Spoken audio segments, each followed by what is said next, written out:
Hi guys, this is Emnel, and as you can see, we are going to give new Age of Wonders Planetfall a try. Before we continue, let's say a few words about what Planetfall is. Basically, Age of Wonders is a long-running series of, up to this point, fantasy games.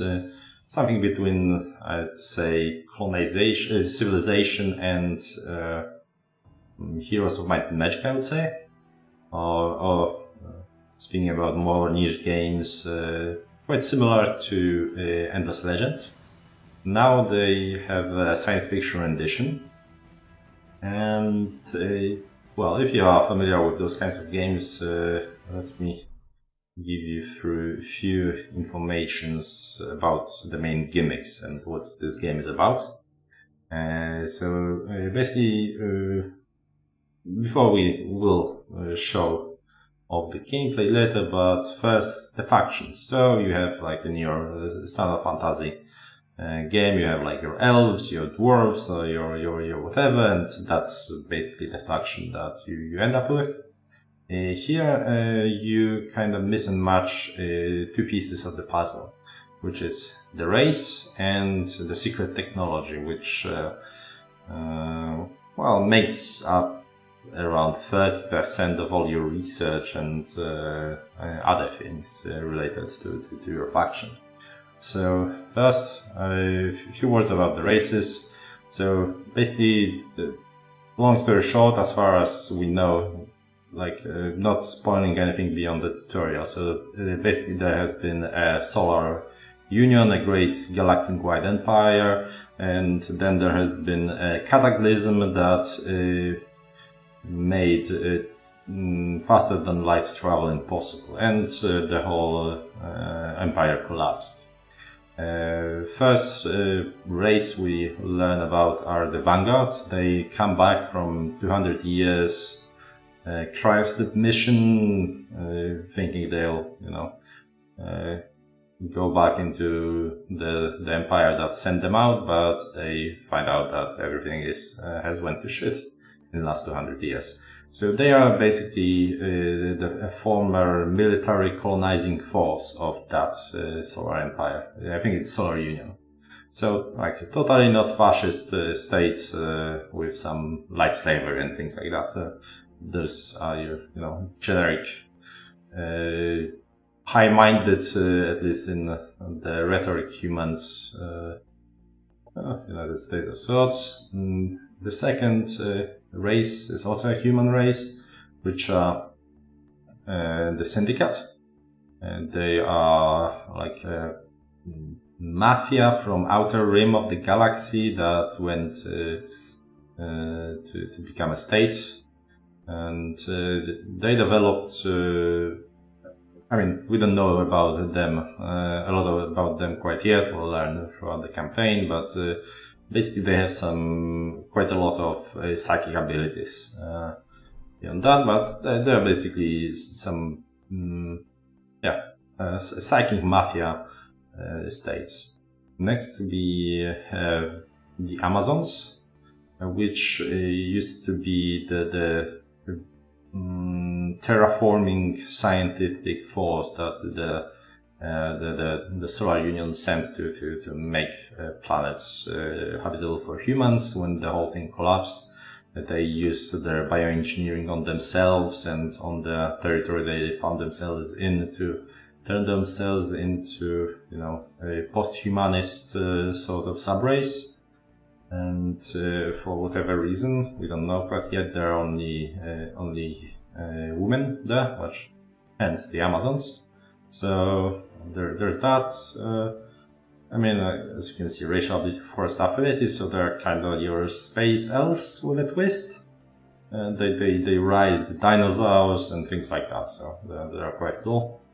And then the last of, let's say, human factions are the Assembly, which have a different way of dealing with the fact that things went to shit. Instead of bioengineering themselves, they found themselves on a very hostile planet where there was a war between scientists making trying to make super soldiers and set super soldiers that lasted for years, to the point that they couldn't replenish their losses, so they kept like sticking heads of their killed ones into more and more cybernetic bodies.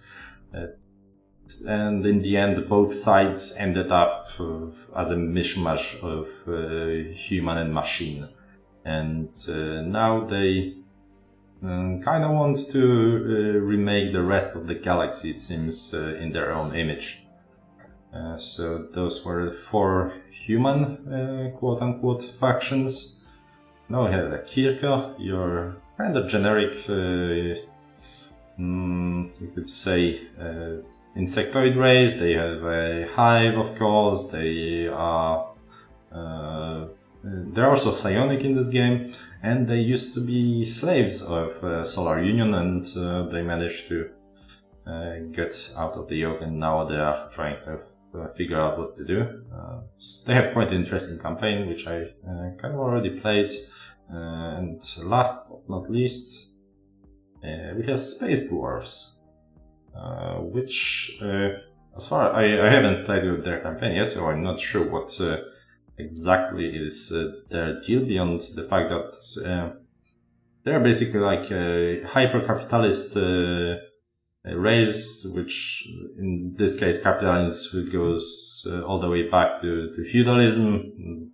They have, instead of like your standard dwarf clans, they have dwarven consortia led by hereditary line of, by families. So basically, if you have like your Googles and your Amazons, you can let them run wild for 100 years, so, and get shorter for whatever reason. So that's that. And we can go to customize.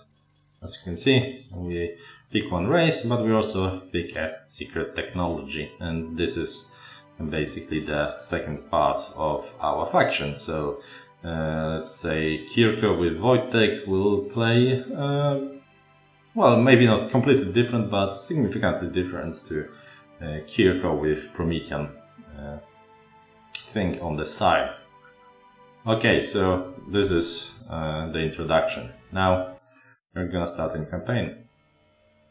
The currents of the void shift around me. Follow my voice, my last possession. My name was Empress Carmenia, and I was the last regent of the Star Union. We built a paradise on 1,000 planets, a glistening web strung between the stars. But the cataclysm shattered all, leaving our people stranded and alien to one another. Whoever you are, whatever you have become, it is time to leave this dark age behind and return to the worlds of your ancestors. Uncover our secrets, but heed our mistakes. Forge a new empire, a new age of wonders.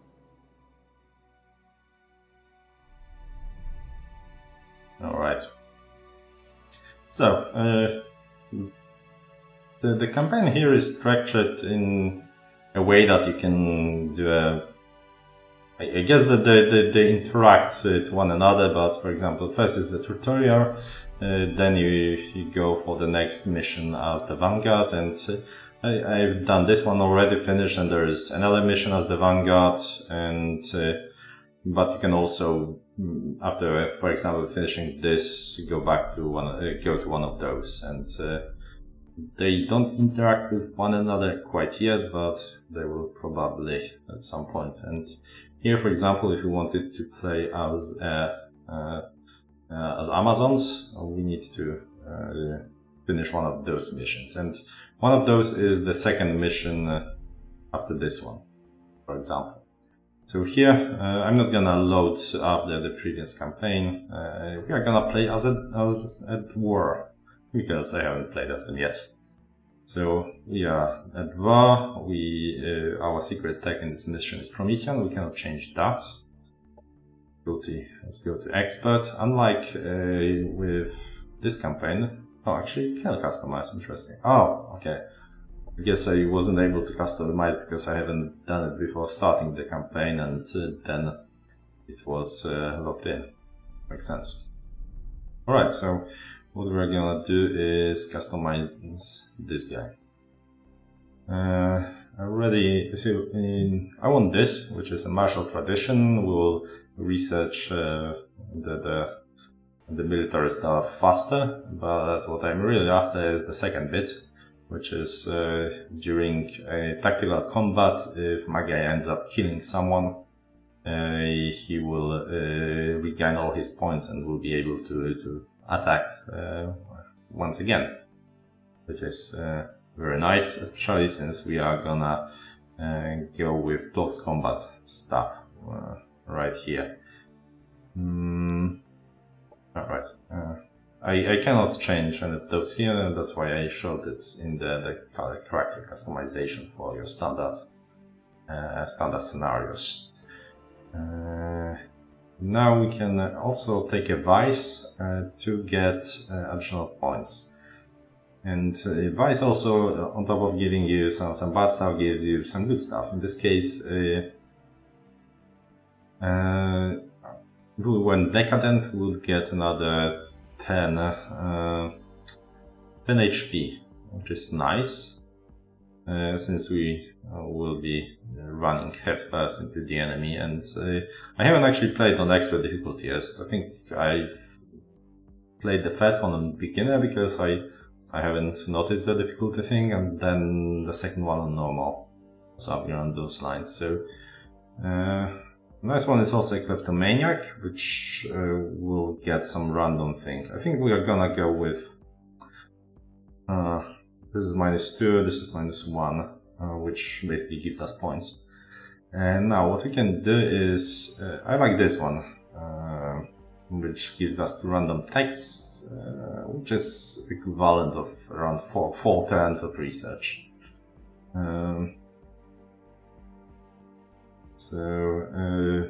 Other than that, we can get a larger starting army, but nothing to write home about there. I also like this one. So I think I'll go like this rather than the kleptomaniac. So we'll basically get less food, which will result in our colonies not growing that fast, but yeah, I think we can manage. So let's go. Alright, we can change the way he looks. I like the way he looks, and let's leave the name as it is. And yeah, horns, red, black, sounds good. Explosions are the masters of creation. The Big Bang forged the universe, and the Cataclysm carved the Dvar. Deprivation and seclusion did not hurt our minor ancestors. It only ignited the strength and craving for resources that still drive our kind forward. Now, under the watchful eye of the Adamant Council, the Dvar Consortia are locked in ruthless competition. Prestige and infinite riches versus poverty and eternal shame are our new stakes. I am the head of the Dvar Consortium. Before my rule, our house was weak and complacent with its position. I sparked ambition in my people. The Dvar rose rapidly in station, but the Adamant Council still looked down on us. Today, everything changes. Our prospectors have found the resource-rich world of Chimera Glacialis. Once the Council grants us mining rights, the Xylizu Consortium will finally attain the status it deserves. The Council is demented. These bumbling fools granted our claim to the disreputable Razvet Consortium. We found this world. By traditional claimant rights, it should be ours. It's clear to me that the Council will never trust us. So, we must carve our own path. They will not stand in the way of the Xylizu, and neither will Volodny Razvet.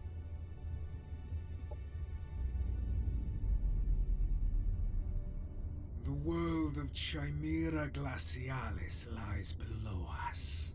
Its stormy exterior hiding riches just ripe for plunder. As we descend, these storms will interfere with our ship's navigation systems. I doubt it will be the last obstacle hiding this planet's secrets. Alright. Nice cape. As you can see, it's Russian dwarves as well. Fun fact, żelazo, not really in Russian, but żelazo in Polish is basically iron. So, iron consortium, which probably makes sense. But that's probably similar in Russian. Not sure what Rosvet means. And we're on the other planet.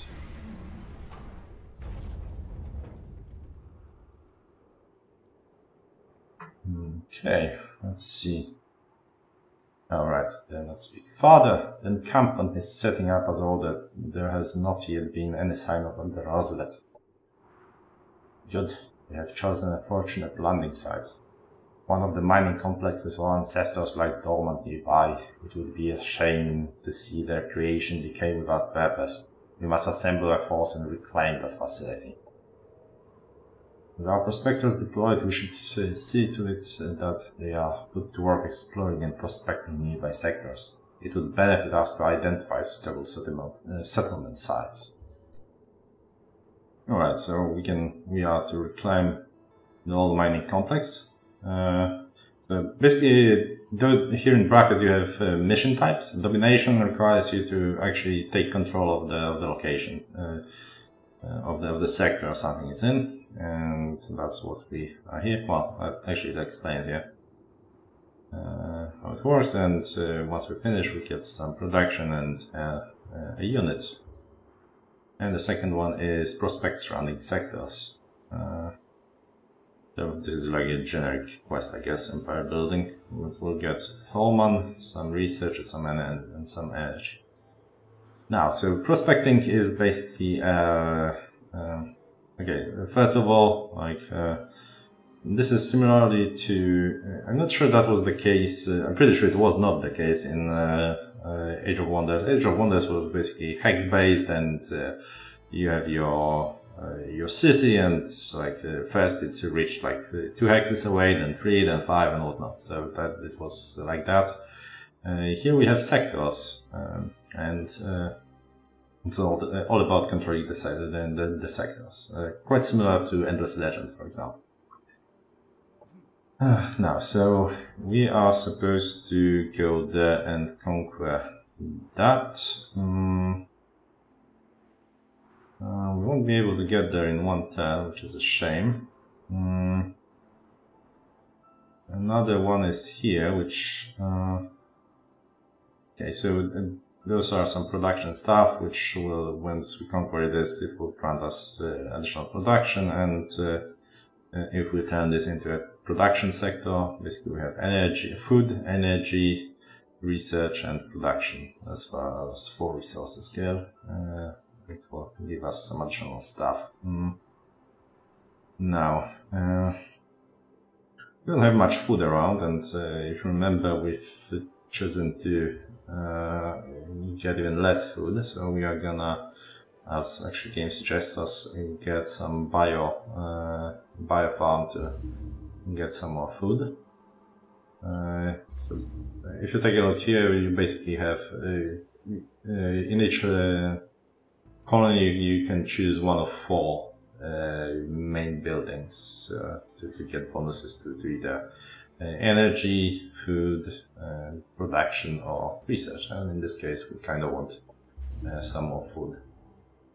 We already start with 2 more colonies because of the things we've chosen. In this case, we're gonna do that. And those 5 colonists will work on happiness, because that's a lot of happiness. In this case, because we also start with a building that gives happiness, and which will give us a happiness event in 2 turns, which will basically double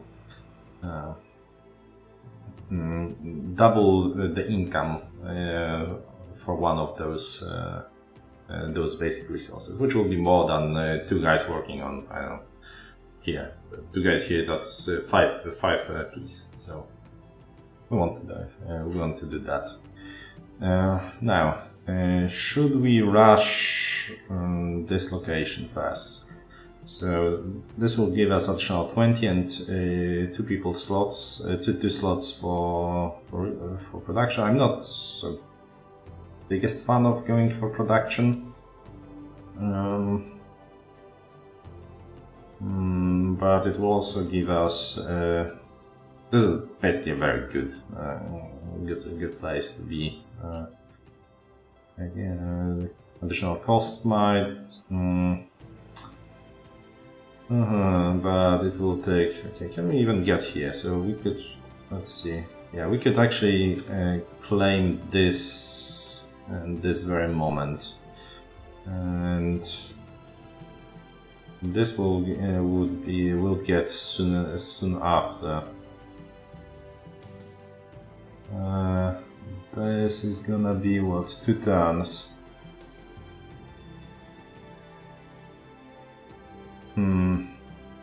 Oh, this is annoying. Oh, this is actually okay. So on higher difficulty, this is actually pretty scary. What you have here, like on normal, it's quite a crucial. All right, we are gonna go for this first. I think no point wasting people and resources on that. Quite powerful here. I'm gonna I should have detached the one there as well. So we are gonna detach a prospector. Go here and prospect the sector. Go to the center where this pin is, and you have. This is where you found the colonies or annexed provinces, as you can see.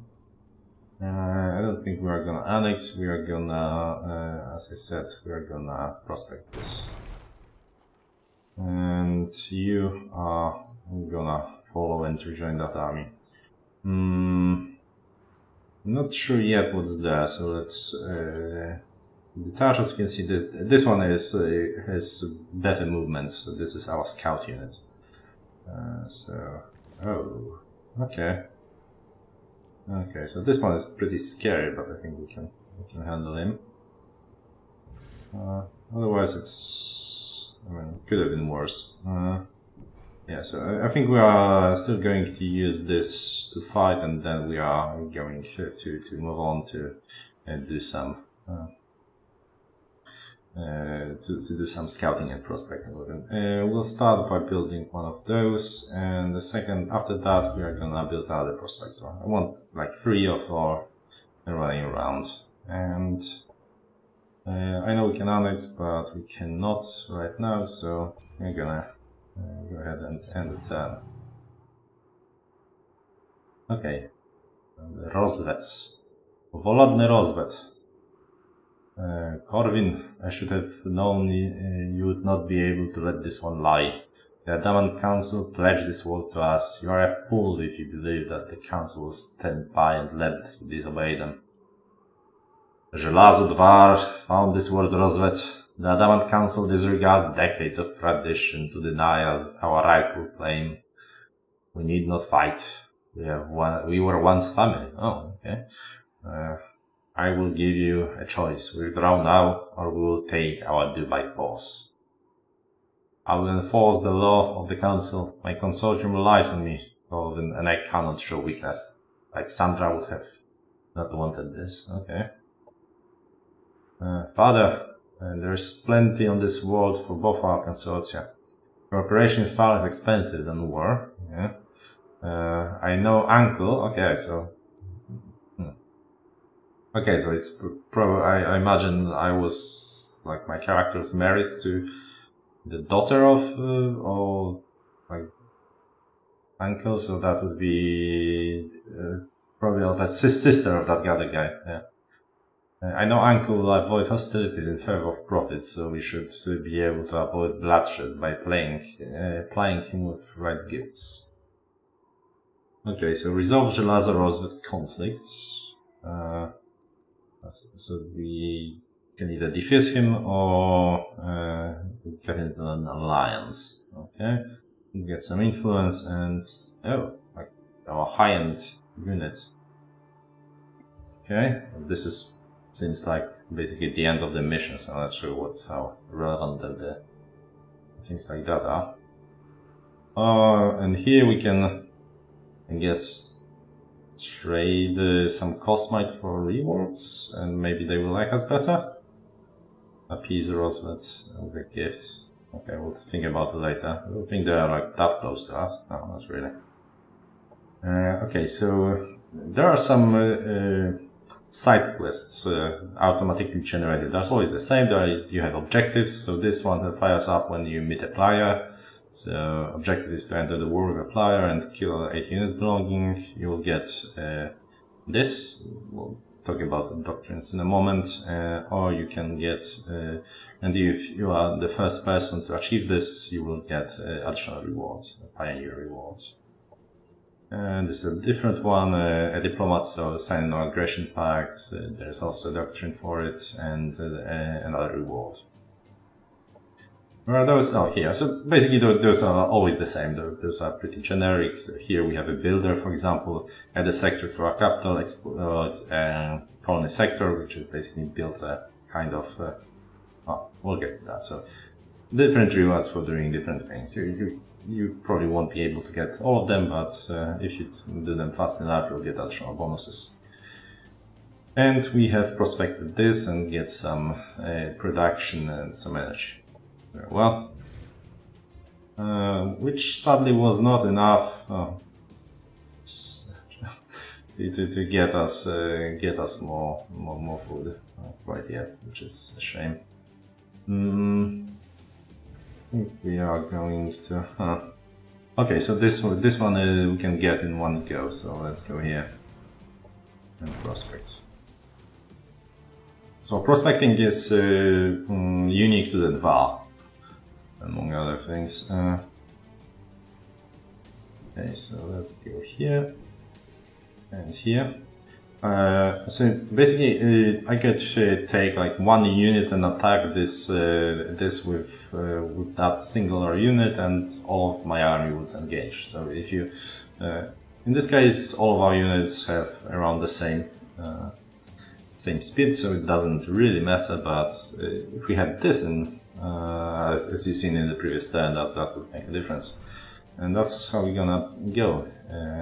In here, we're actually going to attack with this one, because if we come out of this in a good shape, I want to have more movement to be able to, for example, attack those assholes here, which are kind of scary. So we'll see. Now let's see if we can handle this, and there we go. So this is how it goes. So your armies are limited to 6 units, but you can have a number of armies. And basically everything around the unit that is attacked will engage, including, well, of course, their allies. So you can have a pretty big battles. And we are gonna do a manual combat, which is probably a bad idea, because this guy will mess us up. But yeah, we're gonna go manual combat. I'm not sure how if auto resolve is harder on the harder difficulty. I imagine it is, but that should be an easy auto resolve without losses on the normal at least. And impressive. All right, so this is pretty defensive. So as you can see, we attacked from we attacked with this army from one side, and this army came in from a different side, which is how they are represented here, and those were in the middle. Now, so this guy, this is annoying because he throws huge rocks that do a lot of damage and stagger your units. And it will be quite annoying. And he has a lot of armor and a lot of hit points, so he will be a pain in the ass. Those guys are slightly less dangerous, but if they are well, left unchecked, can also mess us up pretty badly. So this guy has a sniper rifle and a bunch of grenades. You can so you have 3 actions, and the different things use different actions, and almost everything, almost every actual action that you pick will end your turn. In this case, your sniper rifle requires all 3 actions. So all I can do is move here and shoot. Or, well, move here and do something. But I cannot, if I were to move here, I would use my first action and I will have 2 left. If I move here, I will have 1 left, and if I move here, I will have none left. So in case of this guy, I'll just, actually, if I do that, I can mix and match. I can move around in a different fashion. So, let's see. Do I want to increase his... Yeah, let's...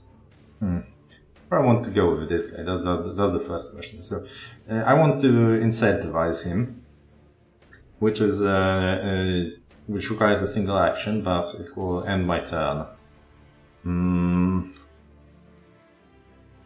What's the range on it? 3. So I can come here.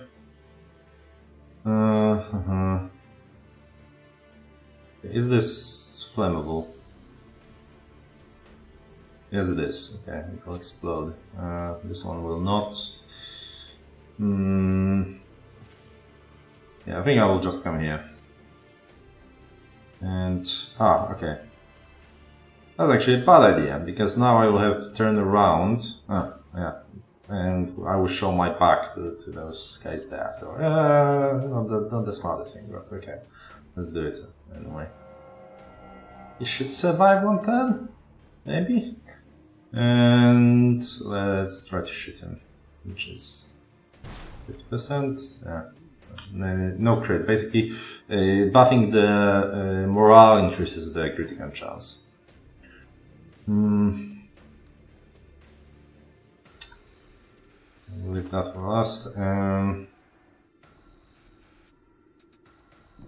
Let's see, if we come here, can we shoot? We can. So those guys have those trenchers have a bit of a different thing, which is they have action that they can perform that doesn't. So basically, doing that will leave them with 1 point, as you can see here, which is a bit weird. This is, I think, the only thing I've seen so far among all other troops that have it.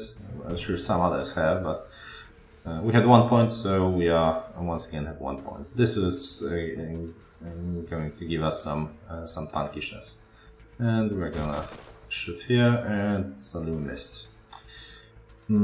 So the thing this guy throws has 1 hex radius.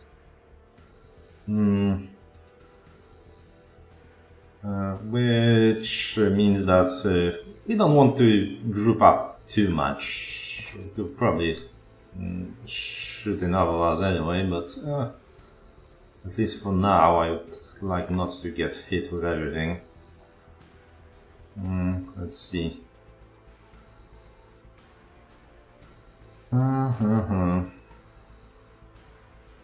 Well, going here would be a bad idea, and going here would...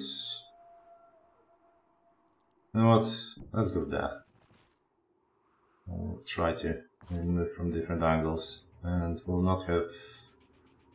Yeah, let's move there. It will be problematic because once again we are showing our flank, but I think we can survive this. And last but not least, we are going to move our main dwarf with 80 HP and being a melee attacker all the way here and defend. And right, you.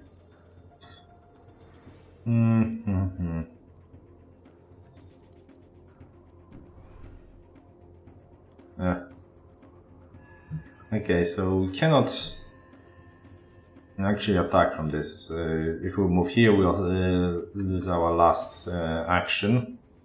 I think I'll just stay here and act as a bait. Hopefully some of them will attack this, and I'll go away. So I'll just use defense mode to become a bit harder to hit.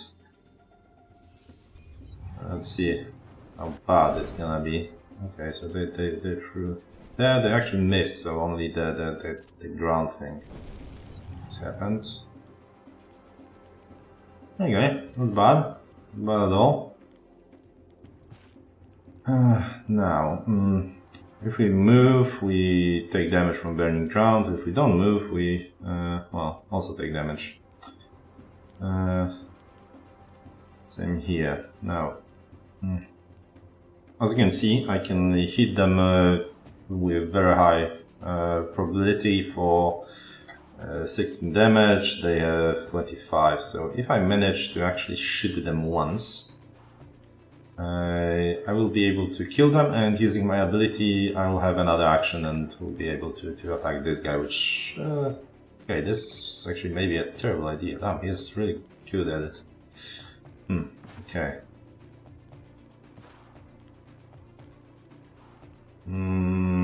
Let's move here.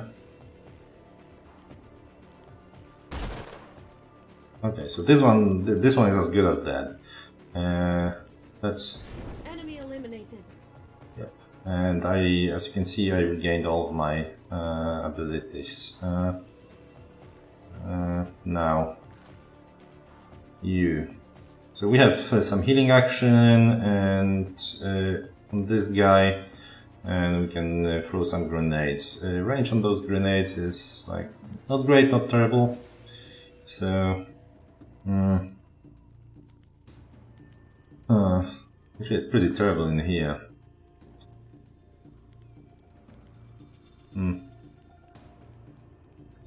I think there is some kind of stuff that makes, when they are entrenched, they should be shooting a bit better. Maybe on spike gun.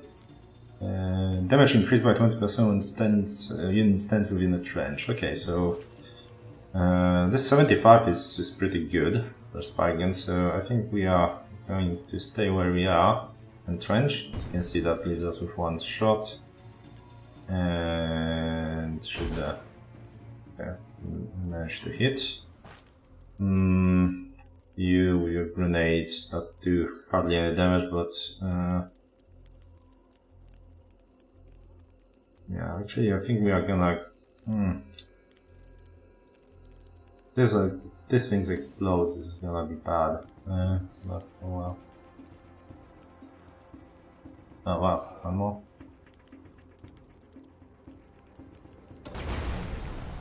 Alright, I cannot stagger him, can I? He's probably like a heavy, whatever. Yeah, stagger is immune to stagger, of course, yes. Let's grab in, and another shot, and that was a crit. Okay, that's looking... I'm still not able to finish him off. And I think I run out of... Oh no, there. One more here. Now the question is, can I okay, I can shoot already.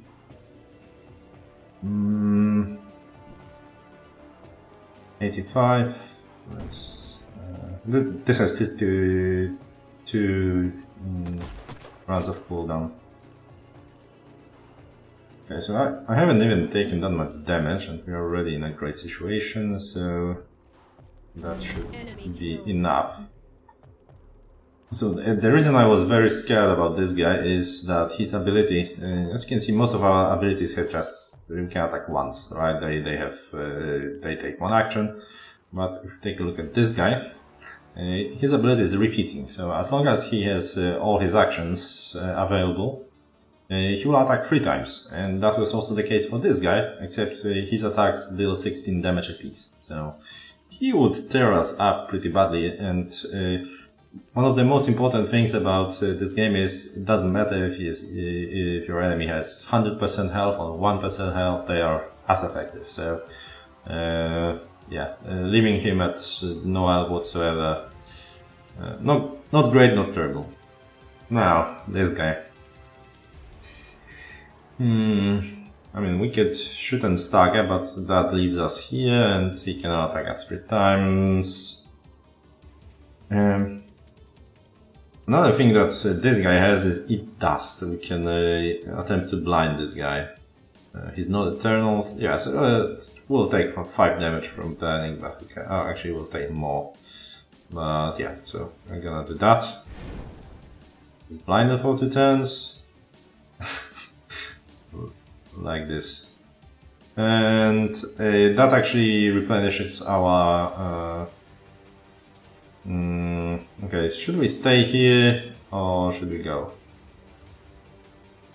So that's another 5 damage. Yeah, we'll take more damage if we stay.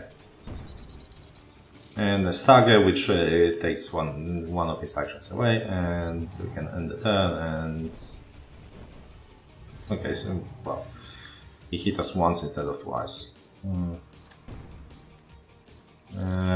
Now, sadly, we cannot exactly heal this guy specifically because he is the healer, and I don't think he can heal himself. Nope. So what we are going to do is come here and use our pistol to finish this guy off, and the whole flaming ground we are standing on will not affect us. There we go. We've got some damage here, but okay. So we got a shotgun and some production. We can either take it all or sell it all. I think I want the production more than I want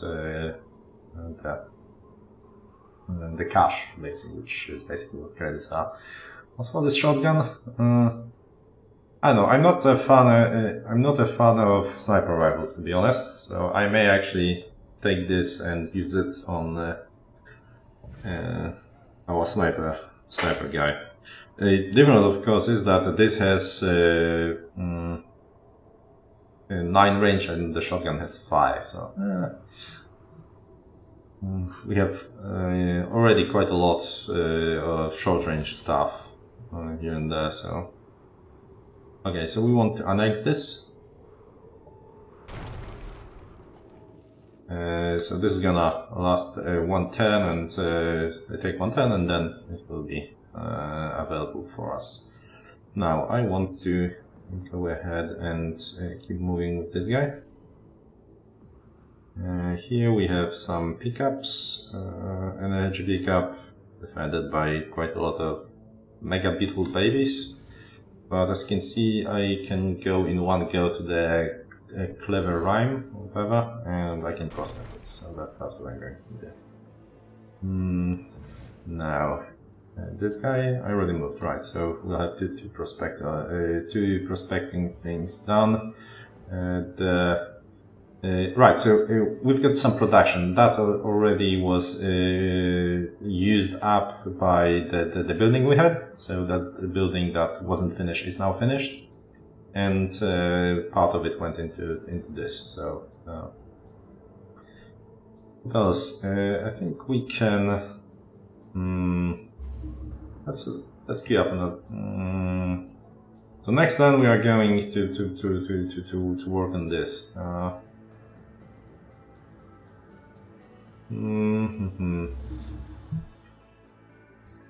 No, let's get another trench. We'll need a second army ASAP because those neutral monsters are quite scary here. They don't move on their own here. Okay, which ones do we want to go after first? I mean, all of them are pretty damn scary. This one, yeah, this mantis thing, resistant to stagger, white slash, yeah, so this one as well.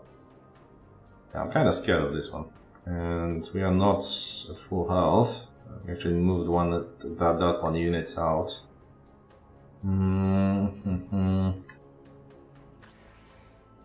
This is probably less scary.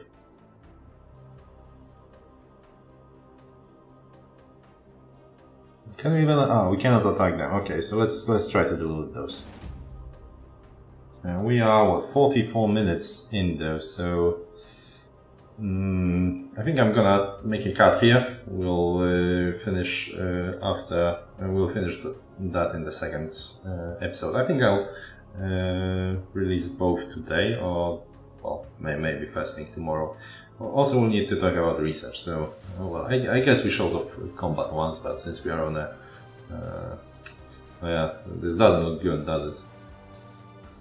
Yeah, I think we can handle it. Anyway, thanks for watching, guys, and I will see you next time.